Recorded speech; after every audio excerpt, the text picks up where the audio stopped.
What's going on, Badger Nation? This is Michael Erickson Fasheen from Ad Badger, and you're listening to the PPC Den podcast, the world's first Amazon PPC advertising podcast and your source for all the tips, tricks, and optimization strategies you need to get the most from your Amazon ads.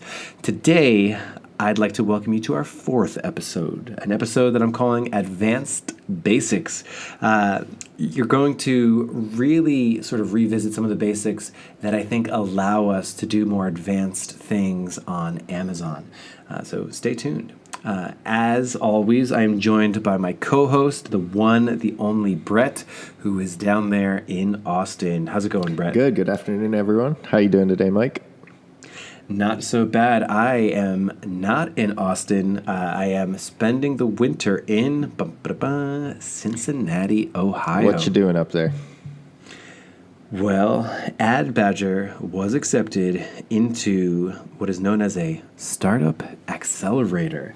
Ad Badger, out of about 1,000 companies, applied to join the Startup Accelerator Brandery, which is one of the top 10 accelerators in the U.S., and I will be heads down all day, sun up to sundown. Well, actually, it's pre-sunup and post-sundown, but sun up to sundown, grinding out on working on making sure that Ad Badger is the strongest it can possibly be. I'm trying to feed the Badger. I'm taking the Badger to the gym.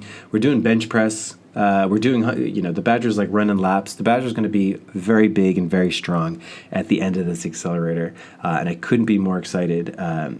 I've sequestered myself here in Cincinnati to be in this accelerator, and there's other really, really smart, hardworking co-founders from other companies that I'll be going through this program with, and I really look forward to making Ad Badger as strong as it can possibly be throughout the next few months. You're doing us proud up there, and we are holding things down here in Austin. So.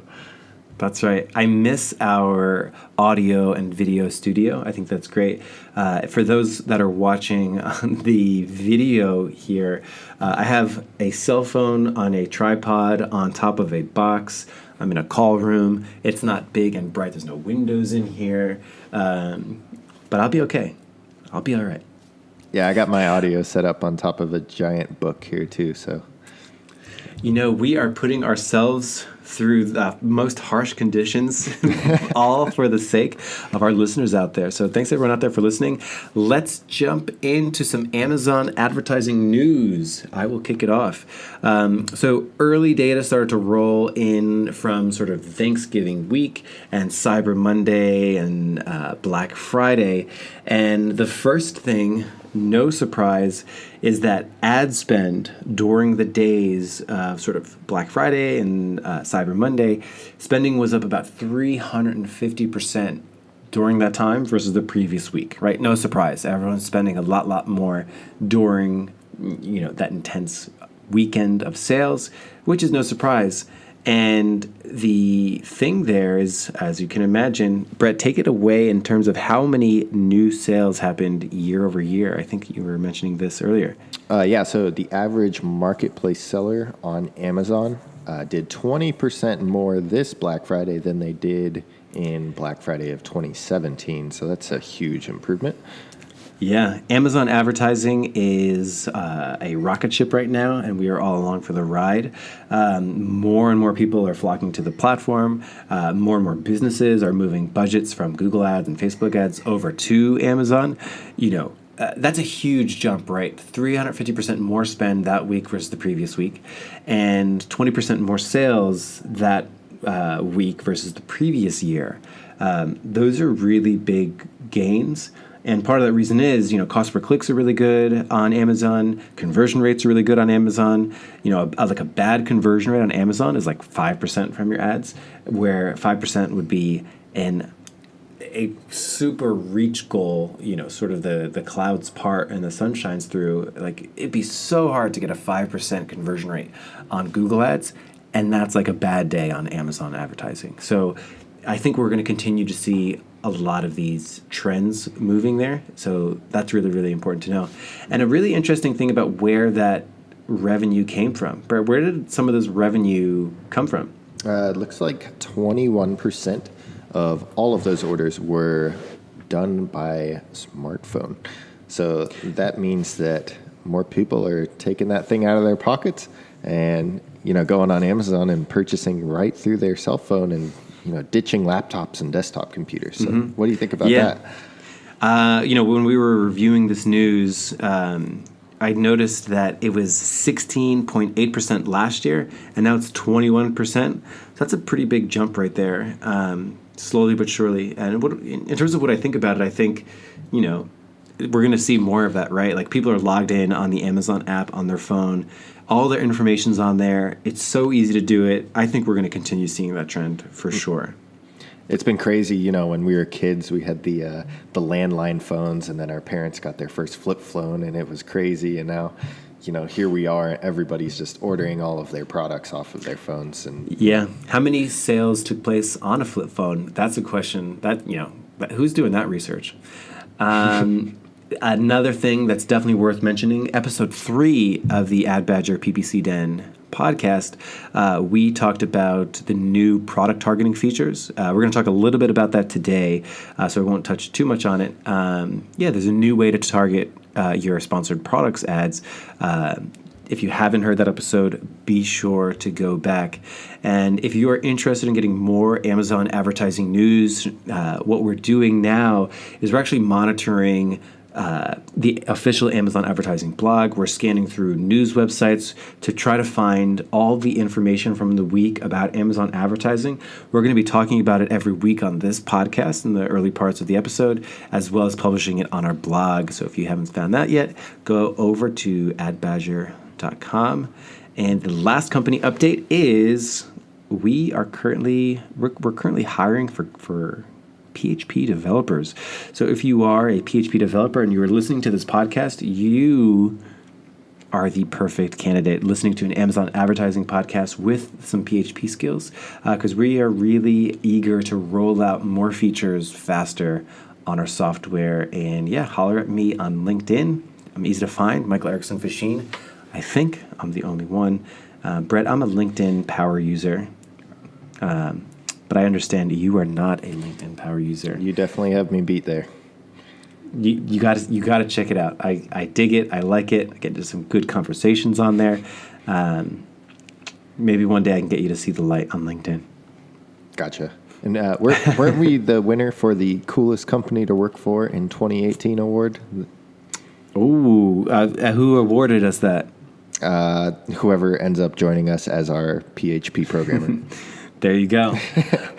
So let's jump in to the meat of this episode. State of Seller Central, PPC, sponsored products.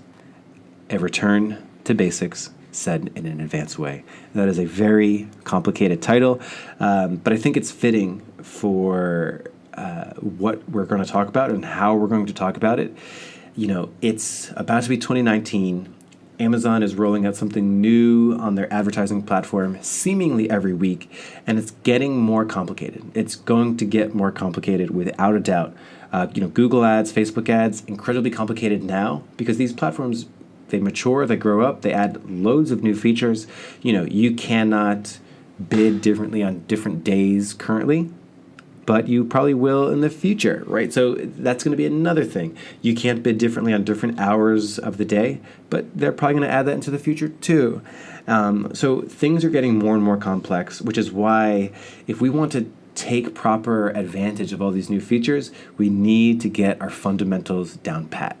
So that is our topic today. I sort of call it advanced basics because we're going to be talking about some of these basics in a way that allows us to do more advanced targeting down the road. So we wanted to touch on this.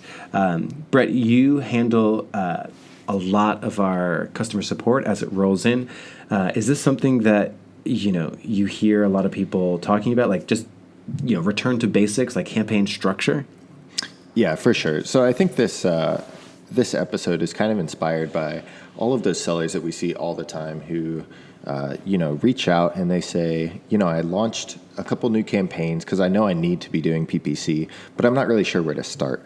But these customers end up just making an automatic campaign, sometimes with a really low bid and budget. And then, they'll make a manual campaign and come up with all of these different keywords that are thought up to be relevant in their head, and they just end up not performing well. These campaigns have really high ACoS. Sellers are just wasting money and really frustrated and lost, and they don't know how to go about starting off with their PPC from the get-go when they're launching a new ASIN the proper way. So I think we should go over that today and really iron that out for people. Yeah, when people don't have campaign structure for sponsored products down pat, it leads to this frustration highway that I see, where people think I need to go out and I need to do weeks of keyword research before I launch a campaign, and then I need to launch a manual campaign with 100 keywords in it, and it sort of leads to this very frustrating process that we want to help you avoid. So, sponsored products, best ad type, most prominent ad type, most clicks, probably the best return for your account. Sponsored products is where we're starting. If you're unfamiliar with what sponsored products are, be sure to check out the blog because we have a lot of sort of very beginner info on where these ads show up. Just as a quick high-level overview, sponsored products, they show up at the top of search results, they show up in the middle of search results, they show up at the bottom of search results, and they also show up on product pages as well. So when you're looking at a product and you sort of scroll down underneath the bullet points, you will see sponsored products related to this item, that little left and right scroll. And that is where sponsored products are. So they're very prominent and they look just like organic listings. And the very first thing you should do when you launch sponsored products is launch an auto campaign. And Brett, why don't you tell the good people out there about auto campaigns? So auto campaigns are really good at leveraging Amazon's data. All you have to do to start an auto campaign is select which products you want to advertise. You set your bid, you set your budget, you set a start date, and just like that, Amazon is going to serve your ad, to search terms and to other listings that Amazon believes will be relevant and that your product will convert for. So I would definitely say that auto campaigns are the best campaign to start out with, and especially kind of running that aggressively for 2 to 3 weeks to try to collect as much data as possible. Mm-hmm. I consider auto campaigns, one of the most divisive movies ever was Prometheus. That's like sci-fi movie, and basically this new scientist, they are on a new world, and they go into a cave, and they need like a scan of the cave. They need to like realize like what's in here, how's it going to behave, is there anything that's going to treat me, what's it going to all do for me? So he like sends out this like remote scanner, and it goes and it scans like the entire cave, and it creates like a 3D map. This might be a stretch, but that's kind of how we should think about auto campaigns, that we are plugging it into Amazon's system, and then it is going to go out there and discover all of these different terms for us. It's going to discover what terms are good, what terms are bad, what keywords we'll want to eventually bid on aggressively, what keywords we want to get rid of, what products we want to target, what products we don't want to target. It's going to be the best source of data. And I want to like hammer down that auto campaigns are not just a thing that you do to start with just because it's easy, and it definitely is easy, but you really start with it and you continue to do it because it's the best source of that data. We're creating our sort of keyword map. It's going to tell us what's going to perform well, and what's so important about it is this is real data. If we go out there and we use like a keyword tool or anything like that, that's conjecture. There's sort of a guess that maybe it'll convert for us, but once we launch that auto, it's really going to give us this real data so that we can later then, use that as the source of research. This is real data that people are really searching. They're deciding whether to click. They're deciding whether to convert. And this fuels a lot of our strategy. And the last thing I'll say is, if I had to put one sentence thesis on what makes up Amazon advertising, no matter what the ad type is, no matter what the strategy is, it's to cast a wide net, see what works and do more of it, amplify it, see what doesn't work, and diminish it, do less of it, or block it out entirely. And that's what this auto campaign is the source of all this information for. Mm-hmm. I did like your Prometheus comparison. Personally, I liked it. Thank you. It is very similar to Sonar. You're kind of just you don't know what's out there, which terms are out there, and which customers are using until you use your auto campaign as a sort of sonar, and you send it out, and it bounces back bringing all that information that you can add into your manual campaigns when you go to create those. Sure. So with your, before we move to manual, in terms of auto campaigns, if you have one ASIN, it's very simple. You create one auto campaign. You stick that one product in that one ad group, and you give it a bid. And what should, the starting bid, people talk about it a lot. What are some general guidelines people should think of when it comes to setting a starting bid? So you can go ahead. Well, if you're using an auto campaign, suggested bids aren't going to appear like they would inside of a manual campaign when you can apply a suggested bid to a bunch of different keywords. But with the auto campaign, I would recommend, they will give you one starting suggested bid, which you can apply to all of your keywords, or you can go ahead and pick a more default bid of, let's say, 75 cents or $1 if you're being really aggressive. Some people like to start with 50 cents and then kind of, increase their bid incrementally over a few week period. Right. And the thing with auto, we set that one bid and it will apply that bid to every single search term we appear for. So every time we're a suggested product, every time we show up in a search, it's always going to be the same bid for all of those particular things. Mm-hmm. And that's something to remember, because we're going to later sort of optimize that process with manual targeting. But for the most part, you set one bid, you show it for everything. Generally, I like to start a little lower and then inch it up slowly but surely. That way you can try to find the smallest bid that gives you the most data. So I'll set a low bid, maybe it's 25 or 50 cents or so. See how many clicks and impressions, and maybe I get a conversion from that. And then I'll wait, and then I'll check again. I'll check again tomorrow. Did I get enough clicks, or am I still sort of straggling along with data? And then I'll set a bigger bid.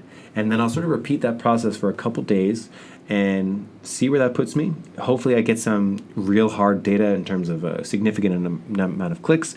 Hopefully I've gotten a conversion. And then once you get those first conversions from your auto campaign, that's when the real fun begins. And if you remember what I just said about an auto, we're setting one bid for everything. That means we're bidding the same for really strong things that we're showing up for, and we're bidding the same bid for really weak things that we're appearing for as well. And this represents an opportunity, right? Remember that core thesis of Amazon advertising. Do more of what works and do less of what doesn't work. So we can't bid differently for different terms that we're showing up for. So we have to do a process called research, peel, stick, and block. RPSB. So the R is research, and that's what we're doing with the auto, right? We're showing up for all different kinds of terms. And then we peel out the good things. So we peel out the good terms, and then we stick them into the second sponsored products ad type, which is manual targeting. So we looked at the search terms we appeared for in our auto, we downloaded our report, we found something that's good, and we're going to peel it out and stick it into a manual. And that's the second sponsored product ad type. Mm-hmm. And I think this is kind of the second place where sellers can get really tripped up. The first place is probably when they go to create an auto campaign, they may get tripped up over the bid or the budget. But we kind of discussed those, and now this is the second place where a lot of sellers really do get tripped up. Is when they go to create that manual campaign, where do they go to get all of those converting terms that they found from their auto campaign? Yeah, Brett, I just got off the phone with someone. He had probably 30 keywords in a manual campaign, and the performance was not good. And I asked him, hey, where did you get these keywords? And he said, I got them from a keyword research tool. And I sort of had to catch myself, had to take a breath. But really, when we do this, that's another research campaign, meaning you put terms in there that you don't know the level of performance. Sure, they might be relevant, they might describe your product well, but we don't know that level of performance yet. And that is a big deal, if that makes sense. So there's auto and manual campaigns. And really, we want to think of there's research and there's terms that convert day in, day out.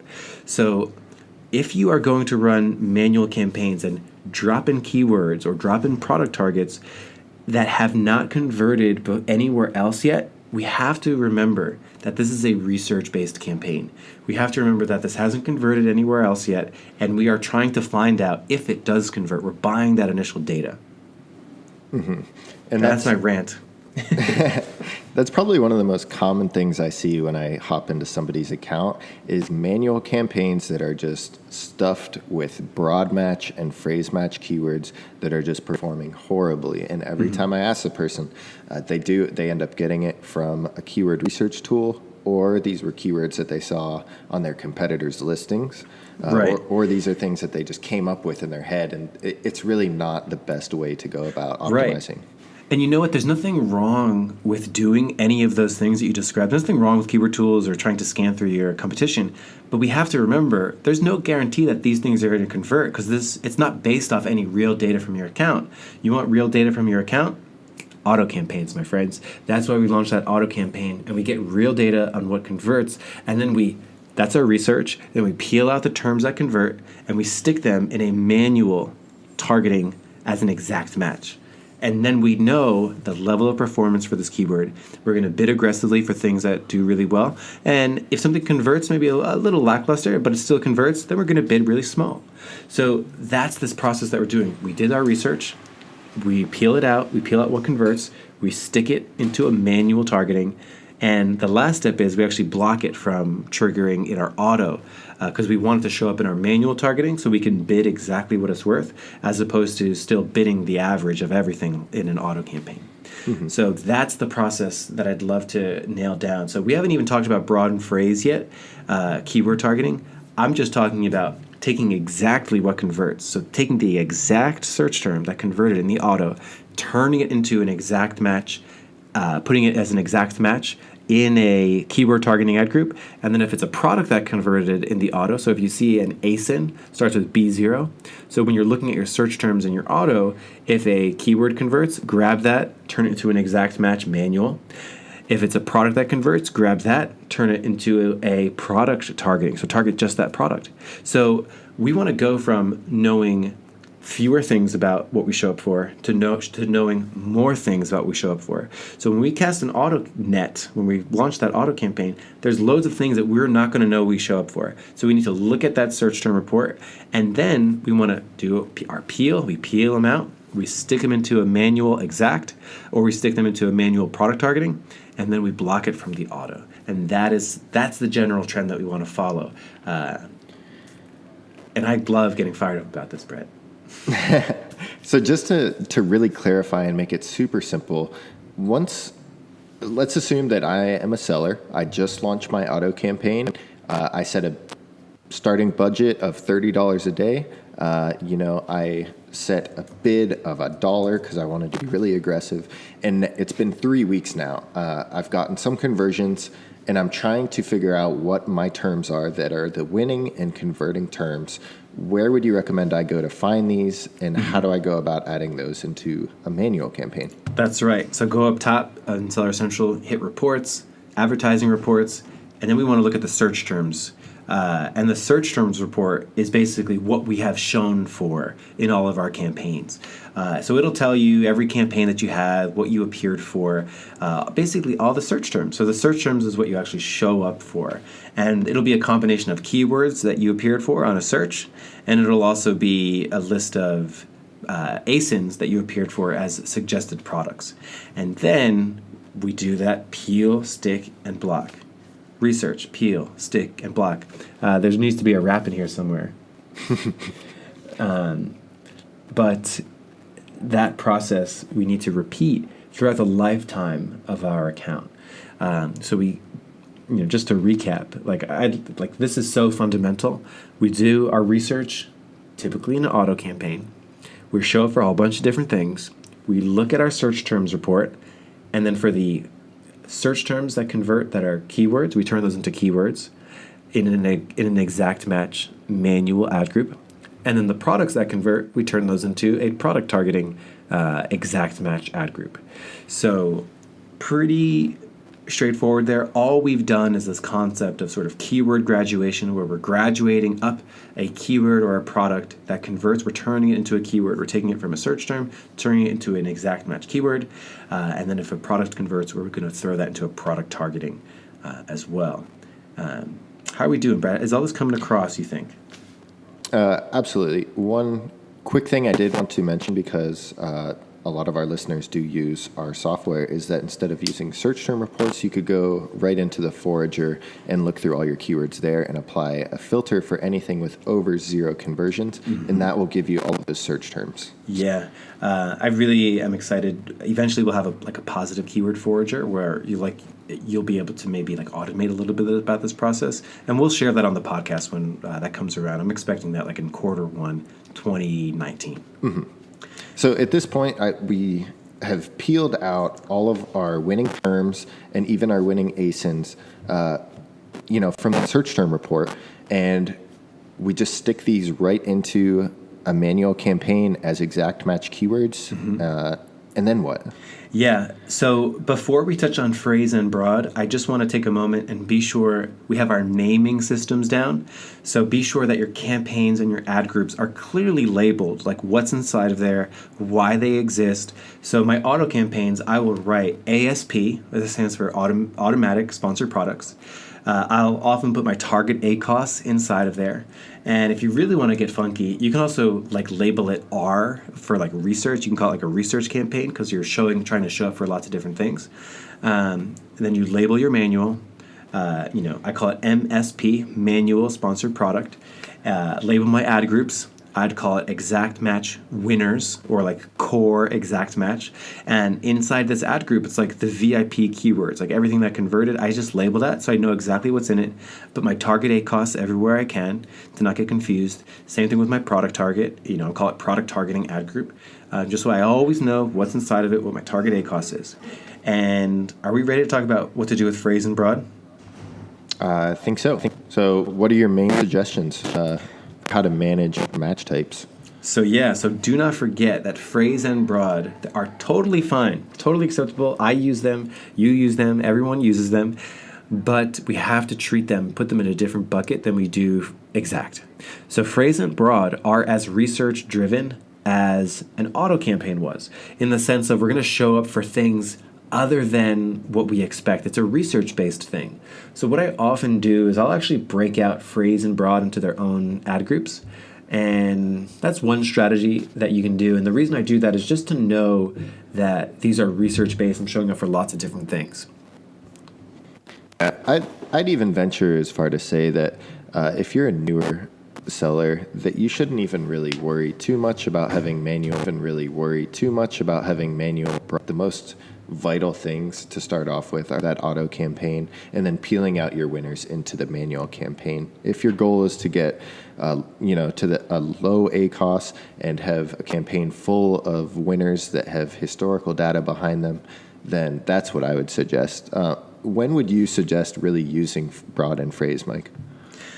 So if you have a term that converts and you throw it in as an exact match in that exact match winner circle, you can then, if you're comfortable with that, then I create another ad group where I throw them in as a phrase and broad just for additional research. And this just helps me cast my net a little bit wider, helps me control where that net is going, because now I'm going to show up for synonyms and related words to that exact match winner as I drop them in as phrase and broad as well. So I would say do it after you get comfortable with the research in the auto, peel out the winning terms and winning ASINs, stick those into a manual exact match winners circle ad group, and then a product targeting winners ad group, and then block them from appearing in the auto campaign. Okay. And we should definitely clarify, when we say block it in the auto campaign, that's the source campaign that you got all of your converting and winning terms from. If you converted for the term kids bicycle, that is what you should be adding as an exact match term in your new manual campaign. And then you should be adding that as an exact match negative keyword as well in the automatic source campaign that it came from. And this just keeps your two campaigns from interfering with each other. And that is research, peel, stick, and block. It highlights the sort of one of the core pieces, one of the core strategies on advertising, digital advertising. We cast that wide net, we see what sticks, we peel it out, we stick it into a place where we can control it more. So that's our product targeting. And the reason we do that is so we can bid really aggressively on things that convert really well, get more traffic for them. We do that so we can bid a little bit lower on things that maybe aren't, that are converting, but maybe they don't deserve a super big bid. So we bid a little bit lower on them in our exact. And we'll have episodes on how to do bid optimization in the future. But really, it's just this core concept of research, peel, stick, and block. Make sure you set up your auto. Make sure you're recognizing that that's a research-based campaign. You peel out what converts, you stick it into a manual exact or a product targeting ad group, and then you block it from appearing in your auto. And that is our advanced basics. Yep, that is keyword targeting 101. And the cool part is just last month and on our last podcast episode, we discussed this in much more depth. There's new product targeting. So whenever people are in the peel phase of research, peel, stick, and block, and they run into ASINs on their search term report, they can actually copy those into a product targeting list now, can't they? That's right. Yeah, so be sure to listen to our previous week's episode if you haven't. Super valuable. And that is the basics of sponsored product targeting, sponsored product strategy. So be sure you have that down pat. There's some nuances which we'll talk about in future episodes. You know, what to do if you have 1,000 ASINs. We'll talk about large ASIN campaigns and accounts into the future. But any final thoughts on sponsored products, auto, manual, research, peel, stick, and block? I think that covers it. But if any of our listeners do have questions, you can submit those. And in our podcast, we'll actually do Q&A sessions, and we will cover all of those for you. But before we wrapped up today, we did want to talk about our app update. Did you want to go on about that a little bit, Mike? Sure. So sort of late last week, about a week ago, we noticed that Amazon was sending us data that looked funky. It was sending us back campaign snapshots that were like 0 bytes. So we worked all weekend last week, and even still, for about a couple of days, it was affecting about 25% of our users, where basically the accounts weren't updating. Like nothing bad was happening. Like it wasn't applying optimizations. In fact, we actually have a fail-safe which stops optimization if we don't get fresh data. So it wasn't like it was applying optimizations to out-of-date or obsolete data. We just weren't getting any new data the way that we normally do. So major props to our development team for eventually getting that fixed. As of this week, 100% of accounts were syncing A-OK, and this is something that we'll continue to monitor and continue to make sure is working like a well-oiled machine or a very, very fit and strong Badger. And we actually have some updates coming out for the app and some improvements planned for 2019 as well. Did you want to elaborate on those two? Yeah, I think people are really going to start to notice an acceleration of features inside the app. If anyone out there is an app user, we're really, at the top of this episode, we're hiring PHP developers. We're just trying to accelerate what it is that we're doing. And one of the next updates, which I'm super excited about, is the ability to add and edit campaigns from inside Ad Badger. So currently you can apply optimizations from inside Ad Badger, like negative keyword optimizations and bid optimizations. But if you just want to change the name of a campaign, you can do that inside Ad Badger. But if you wanted to add a new campaign, you have to do that inside Seller Central. So we're going to get that functionality in the next few weeks. Also, some new updates to our Bids by Badger algorithm, making it a little bit more calculating and making it a little bit smarter, get to where we need to go a little bit faster. So big things coming for the Badgers. Gotcha. Well, I do think that's all for this episode. We hit on some good advanced basics. Mm-hmm. And do you have anything else to add, Mike? Thank you so much, everyone, for listening, and I will see you guys in the Badger Den next time. Take care, guys.